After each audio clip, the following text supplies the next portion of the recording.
जय माता दी। नमस्कार। कैसे हो सभी? आशा करती हूँ सभी अच्छे होंगे, खुश होंगे और स्वस्थ होंगे। स्वागत है आज फिर से आप लोगों के साथ एक और नई जानकारी के साथ, जिसमें आज मैं बताऊंगी आपको लौंग से हवन की विधि और उसके फायदे। लौंग से हवन कैसे करते हैं उसी के बारे में आज आपको मैं पूरी जानकारी दूंगी, तो पूरी वीडियो अंत तक देखिएगा, इसके बिल्कुल भी ना करें ताकि कोई भी महत्वपूर्ण जानकारी व पॉइंट आपसे छूट ना जाए। साथ ही अगर आज पहली बार इस चैनल के माध्यम से ये वीडियो देख रहे हैं तो चैनल को सब्सक्राइब और वीडियो को लाइक करे बिना ना जाए। तो बिना देरी किए हुए शुरू करती हूँ आज का वीडियो। देखिए, हवन, जब हम पहली बात तो हम नॉर्मल हवन सुन लीजिए, आप हवन कैसे करते हैं। जब हम हवन करते हैं तो उसमें सबसे पहले हमको आहुति देनी होती है अपने गणेश भगवान की। गणेश भगवान की आहुति आप उसमें दे करके चलेंगे। उसके बाद में बाबा भोलेनाथ की, अपने कुल देवता की, अपने स्थान देवता की, अपने पितरों के नाम की, अपने इष्ट की, सबसे अंत में हमको आहुति देनी होती है इष्ट की। तो हवन से जब हम भी हवन करते हैं तो हवन करते समय सबसे पहले हमें हवन का आचमन करना होता है। एक पात्र में आप जल लेंगे, उसमें अपने हाथ में थोड़ा सा जल डाल करके चम्मच से, और उसके तीन बार हवन का आचमन करेंगे। उसके बाद में फिर आप हाथ जोड़कर प्रणाम करेंगे, अपने इष्ट के सामने प्रार्थना करेंगे। जो भी आपकी मनोकामना है, जिस भी इच्छा से आप हवन कर रहे हैं, चाहे कोई भी इच्छा हो आपकी, तो उसमें आप बोलेंगे, हे प्रभु, हे माता रानी, हम जो ये हवन कर रहे हैं, हमारा हवन करने का मकसद ये है, अपनी इच्छा बोलेंगे। और इस हवन में अगर हमसे कोई गलती भूल चूक हो जाए तो उसकी हम हमसे क्षमा करें, और हमारे इस हवन का जो भी परिणाम हमें है उसको जरूर दें, और हमारी इच्छा पूरी करने का कष्ट करें, और हम पर अपनी कृपा दृष्टि सदाई बनाए रखें। ऐसा आपको माता से पहले अनुरोध करना है। उसके बाद में आप अपनी हवन विधि शुरू करेंगे। तो हवन शुरू करने के से पहले आप हवन के ऊपर 5 बार तिलक करेंगे। तिलक करके पहले तो आपको उसका आचमन करना है, फिर तिलक करना है। तिलक करने के बाद में आप तेल या घी, जिसका भी आप हवन कर रहे हैं, उसका 3 छींटे मारे। ओम शुक्राय नमः, ओम इंद्राय नमः। क्योंकि कहते हैं कि जो भी हम पूजा पाठ करते हैं, अगर उसमें इंद्र भगवान और शुक्र भगवान का अगर हम उसमें पूजा ना दें, उसकी आहुति ना दें, तो सारा परिणाम वो ले जाते हैं। ऐसा उनको वरदान होता है। जैसे हम माला जाप करते हैं, खुली माला जाप करेंगे तो हमारी माला का फल वो लोग चुरा लेते हैं, ऐसा उनको वरदान मिला हुआ है। तो सबसे पहले शुक्र भगवान या ओम इंद्राय नमः, ओम शुक्राय नमः, ये छींटा आप लगा करके अपना हवन शुरू करेंगे। उसके बाद जब आप हवन शुरू कर रहे हैं तो पहले आप भोग देंगे। आप लौंग के जोड़े लेंगे। लौंग का जोड़ा टूटा ना हो, ध्यान रखना, उसमें फूल जरूर हो। फूल आप लेकर के इस उंगली से आपको हवन करना होता है। ये वाली उंगली नहीं लेना है आपको, अंगूठा और ये दोनों बीच की उंगलियों से आप लेना है, और पहले आपको भोग देना है। ओम गण गणेशाय नमः आहु, ओम नमः शिवाय, ओम इष्ट देवताय नमः, ओम कुल देवताय नमः, ओम पितृ देवताय नमः पहले, और फिर ओम इष्ट देवताय नमः। आपके इष्ट जो भी हैं उनका आप भोग देंगे। पहले हवन में भोग चलेगा। भोग देने के लौंग के जोड़े से पहले आपको क्या करना है, घी ले लेना है। एक कटोरी में लौंग का जोड़ा लेना है, घी में डिप करना है और भोग देते चलना है। अब आपका जब भोग हो गया, सभी का आपने भोग दे दिया, उसके बाद में जिस प्रकार से आपने भोग दिया है इसी प्रकार से आपको लौंग की आहुति लगानी है।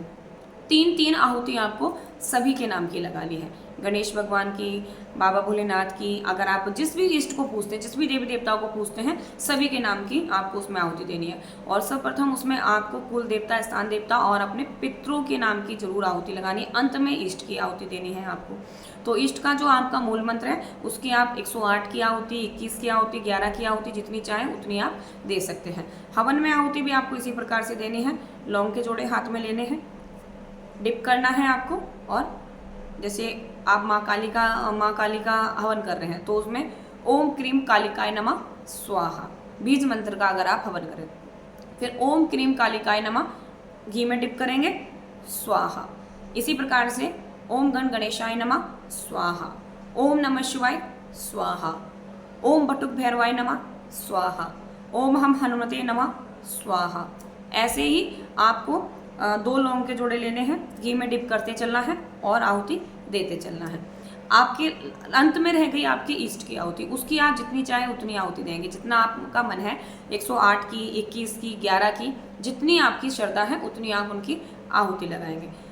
पूरा हवन होने के बाद में जब आपने सभी प्रकार की आहुतियाँ दे दी हैं, उसमें अंत में आपको आहुति देनी है अपनी भूल चूक गलती क्षमा याचना की। 2 लौंग के जोड़े लेने हैं, डिप करना है और उसमें आपको इष्ट के सामने बैठ करके ध्यान करना है, उनको बोलना है, हे प्रभु, हे माता रानी, इस हवन में अगर जाने अनजाने हमसे कोई भूल चूक हो गई है या कुछ विधि विधान हमारा रह गया है, हम अज्ञानी हैं, नाबालक हैं, आपके सामने तुच्छ प्राणी हैं, तो इन सारी चीज़ों को हमें माफ़ करते हुए इस हवन का जो हमारा करने का मकसद था, कृपा करके हमें उसका फल दें।